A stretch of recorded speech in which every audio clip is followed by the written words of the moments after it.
आज का सवाल सिर्फ मध्य प्रदेश के सिंगरौली का सवाल नहीं है, बल्कि उन हजारों परिवारों का सवाल है जो उस जमीन पर रहते हैं जहां से देश को ऊर्जा मिलती है। सिंगरौली को मध्य प्रदेश की ऊर्जा धानी कहा जाता है। यहाँ पर NTPC power plant, Reliance power plant, Adani power plant, Hindalco power plant, NCL coal mines और एपीएमडीसी जैसी कंपनियां काम करती हैं। यहाँ कोयले की खदानें हैं, बड़े बड़े पावर प्लांट हैं, देश की बड़ी ऊर्जा कंपनियां काम करती हैं। फिर भी सिंगरौली के युवा बेरोजगार और यहाँ के स्थानीय लोगों को बिजली ठीक से नहीं मिल पा रही है।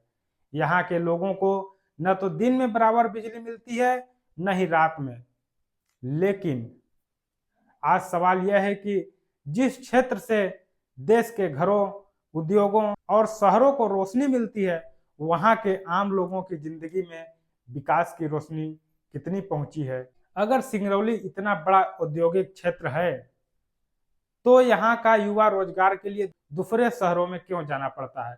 अगर यहाँ इतनी बड़ी बड़ी परियोजनाएं हैं तो स्थानीय युवाओं को स्थानीय और सम्मानजनक रोजगार के अवसर क्यों नहीं देते। और अगर यहाँ की सड़कें लगातार विकास का हिस्सा हैं तो सड़कों पर दुर्घटनाओं का खतरा इतना बड़ा मुद्दा क्यों बना हुआ है। अक्सर देखा जाता है कोयले से लोड भारी वाहन कभी दूध वाले को, कभी सब्जी वाले को, कभी साइकिल वाले को, कभी बाइक वाले को, तो कभी पैदल चलने वाले यात्री को, तो कभी घर में सोए हुए व्यक्ति के ऊपर चढ़ जाता है।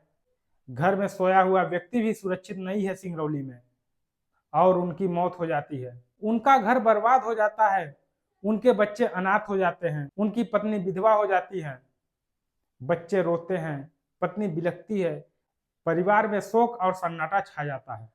ये किसकी लापरवाही है और आम जनता का क्या दोष है इसमें। सिंगरौली में हो रहे लगातार रोड दुर्घटना का जिम्मेदार कौन है।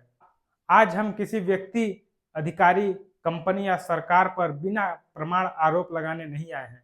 आज हम उस व्यवस्था से सवाल पूछने आए हैं, क्योंकि किसी सड़क दुर्घटना के बाद सिर्फ यह कहना कि चालक की गलती थी समस्या का पूरा जवाब नहीं।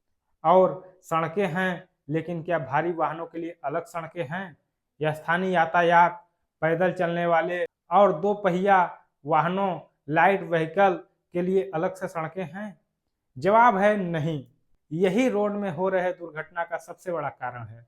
पर जिम्मेदार कौन है दुर्घटना का?